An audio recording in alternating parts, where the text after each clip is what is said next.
여러분 안녕하세요, 롱장입니다. 오랜만에 사무실에서 인사를 드려요. 정규 강의 동안에 밖으로 다니는 일하고 정신이 없었습니다. 사무실에 돌아와서는 일만 했고요. 정말 열심히 했던 것 같아요. 기회를 잡아내야 되겠죠. 요 내용은 외부에서 영상을 만들었는데 소리가 날라갔더라고요. 그래서 기사가 어차피 있어가지고 다시 한번 다룰까 합니다. 조심하셔야 되는 내용도 있고 이 내용을 통해서 뭔가 부동산을 산다 만다 결정하는 데는 사용하지 않으셨으면 좋겠습니다. 왜냐면 제가 조심스러운 게 이 영상을 만들었던 이유 자체가 문의가 늘어나서 그래요. 여기 사도 되냐고, 여기 미분양 아파트 사도 되냐고 계속 물어보셔가지고 그냥 기사에 나와 있어요. 지역이 대충. 근데 그거를 점점 늘어나셔서 좀 공개 영상으로 말씀을 드리고 싶어서 중요한 점이 뭔지, 뭐가 위험한지, 그리고 지금 어떤 결정을 하는 게 좋다고 저는 생각하는지. 제가 오프라인 강의 진행합니다. 10월 30일 수요일 날 진행을 하고요. 자세한 내용이나 신청은 아래 링크를 통해서 확인을 부탁드릴게요. 그리고 요게 매번 이제 조금 마감은 돼요, 다. 제가 근데 혹시 꼭 듣고 싶으셨던 분인데 이제 나중에 신청하셔서 약간 곤란하거나 못 듣는 경우도 꽤 있거든요. 그래서 그거 참고를 좀 부탁드리고요. 신축 아파트 1억 깎아드려요. 눈물의 현수막 외라고 돼 있는데 외가 아니라 미분양, 악성 미분양이 지금 심하잖아요. 그리고 건설 경기나 내수 경기가 너무 안 좋기 때문에 할인 분양 나온 지는 한참 됐어요. 다만 이제 할인 분양 금액이 좀 높은 건데 문제는 제가 요 기사가 요것 때문에 그래 딴 거 아니고요. 고분양가 논란이 일었던 대구의 신축 아파트가 결국 1억 원을 내려 할인 분양에 나섰다고 돼 있는데 일단 지금 상황을 좀 말씀을 드릴게요. 여러분이 저한테 지금 미분양 아파트 사도 되냐고 물어보시는 이유는 일단 그 시장이 지금 움직이고 있기 때문이에요. 움직이고 있습니다. 마피였던 물건이 무피가 되거나 마피였다가 풀피로 돌아선 아파트가 전국에 찾아보면은 점점 늘고 있습니다. 그러니까 제가 지방시장이 안 움직이고 있는 게 아니라고 말씀을 드렸잖아요. 움직임이 빠르지 않고 그 차액의 폭이 크지 않고 아직 거래량이 많지 않고 신문에 실리지 않고 데이터도 뚜렷하지 않기 때문에 사람들이 관심이 없는 거지 원래 시장은 조용히 갈 길을 가거든요. 다만 이제 월세로 많이 가 계시고 그리고 아무래도 내수 경기 때문에 사람들이 무슨 결정을 잘 안 해요. 그건 맞는데 지금 상당히 긴 시간에 걸쳐서 조금씩 움직임이 있습니다. 그래서 여러분이 예전에 이제 망한다, 유령도시 된다고 했던 곳들이 조금씩 거래가 되면서 가격이 마이너스로 땅에 꽂혀 있다가 야금야금 올라오고 있습니다. 하지만 모든 단지가 그런 건 아니에요. 제가 예전에 모았던 돈을, 제가 돈을 열심히 모았었거든요. 남들보다 잘 모았고 많이 모았는데 주식으로 날리고 남은 돈을 부동산에 투자를 했는데 이것도 잘못됐어요. 그래서 4년을 다시 모아서 부동산 투자를 했기 때문에 별로 돈이 없는 상태로 투자를 시작을 했고 그때 제가 손을 댔던 게 미분양 투자예요. 미분양 투자를 해서 이게 잘 돼서 운이 따라줘서 목돈을 가지고 투자를 더 본격적으로 한 거였거든요. 그래서 저는 미분양 투자에 굉장히 관심이 많은데 예전에 미분양 투자로 돈을 벌어본 입장에서 지금 시장과 좀 비교를 한번 해드릴게요. 일단 지금 시장은 미분양 투자를 하기에 예전에 비해서 너무너무 안 좋아요. 진짜. 그때는 대출도 풀려 있었고요. 정부가 지원책을 내놓을 때였고요. 그리고 전세 놓는 게 그렇게 어렵지 않았어요. 그때 당시에는 야 전세가 잘 안 나가는 얘기를 하는 신축들이 있었는데 지금에 비할까요? 전세도 어렵고 대출도 어렵고 규제도 훨씬 더 많아요. 그리고 다주택자 같은 게 될 수도 없어요. 이 규제 안에 들어가겠죠. 그때에 비해서 지금 너무너무 답답한 상황이기 때문에 예전 시장에 비해서 그냥 시장만 놓고 봐도 리스크가 훨씬 높다는 걸 인지를 하셔야 됩니다. 하지만 그럼에도 불구하고 돈이 된다는 느낌 때문에 사실은 눈앞에서 돈이 되는 경우가 조금씩 있으니까 여기에 좀 관심을 많이 두시는 거거든요. 그런데 지금 전국을 다녀보시면은 제가 영상을 통해서 꼭 하고 싶은 얘기가 이거예요. 특정 지역의 특정 아파트 단지의 미분양에 대한 할인 분양에만 꽂히지 마시라고 좀 말씀드리고 싶어요.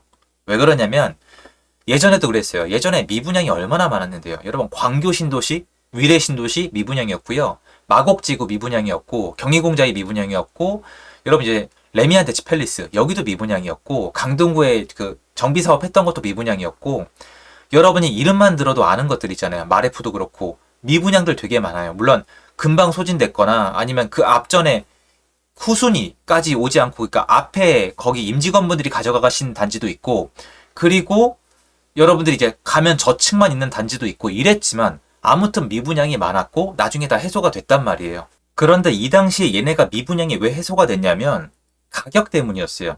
시작점이. 그리고 지방시장 예전에 미분양 엄청 심했거든요. 물론 정부 정책 때문에 많은 도움을 받은 것도 사실이지만, 근데 지방시장 미분양은 약간 다르긴 해요. 유동성이 많은 부분을 해소를 해주고 나머지가 가격 부분이었거든요.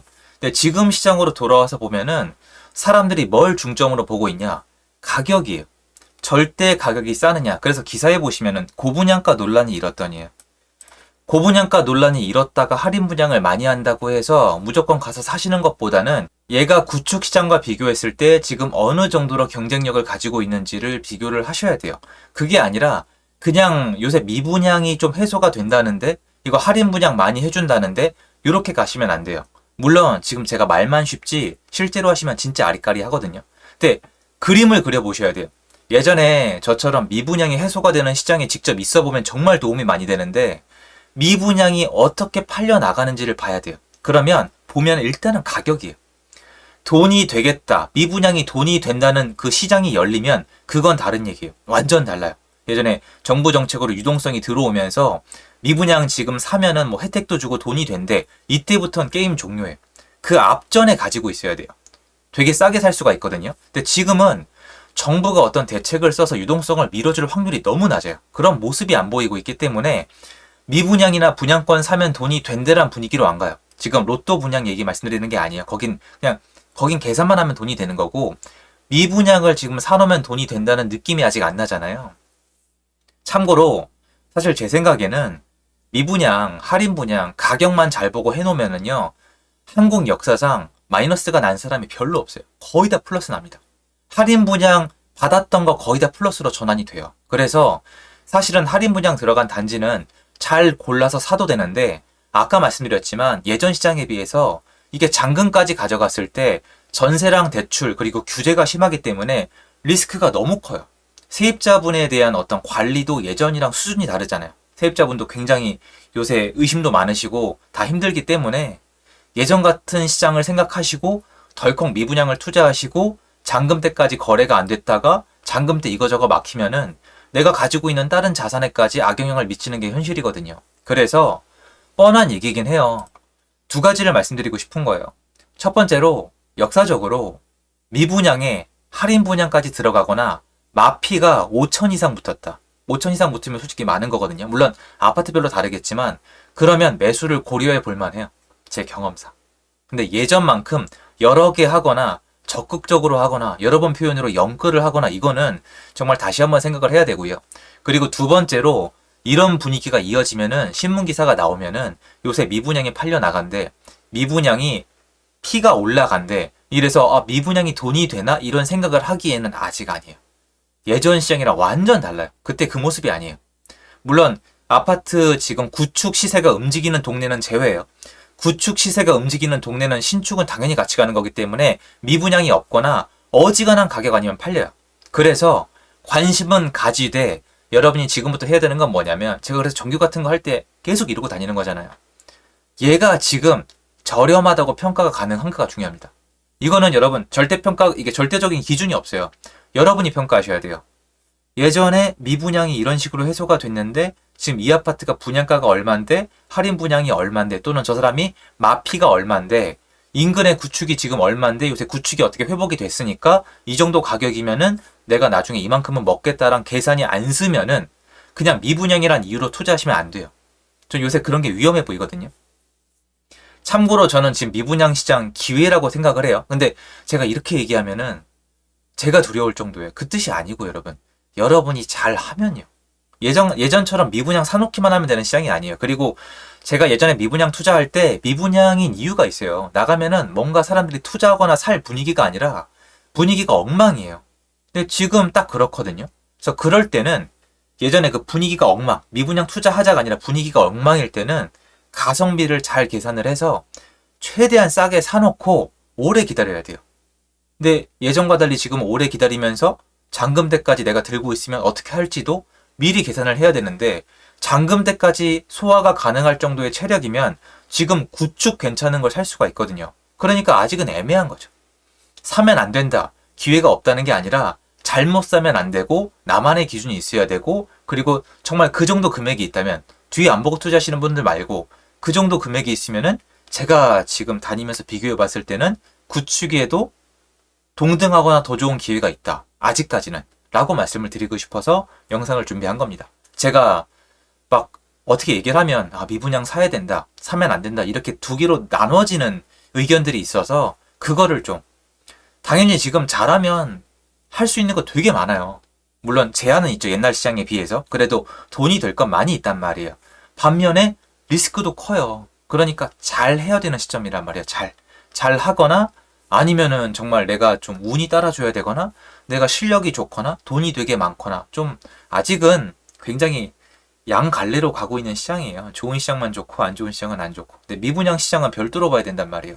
구축이랑 비교해서 보는 거는 시세 파악일 뿐이지 시장 자체는 약간 나눠서 봐야 되거든요. 그래서 여러분들이 실수하지 않고, 아니면 나가서 안 사시더라도 여러분이 지금 요번 시장을 예전에 저처럼 봐두면, 체크해두면, 미분양이 이만큼 많았는데 이렇게 해소가 되는구나, 이런 부분이 있거나, 다음번에 미분양이 생기면은 이런 전략을 써야겠다는 게, 이게 한 10년 동안 가지고 있어야 되는 아이디어예요. 이런 시장이 자주 오지 않아요. 미분양이 막 쌓여있는 시장이 자주 오지 않아요.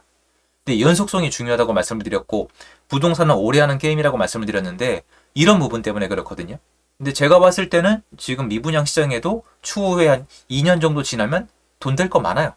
근데 이게 함부로 말씀드리면 안 되겠잖아요. 여러분도 신중히 선택을 하셔야 되는 거고, 그거 말씀드리고 싶어서 좀 영상을 만들어 봤습니다. 도움됐으면 좋겠습니다. 감사합니다. 좋은 하루 되세요.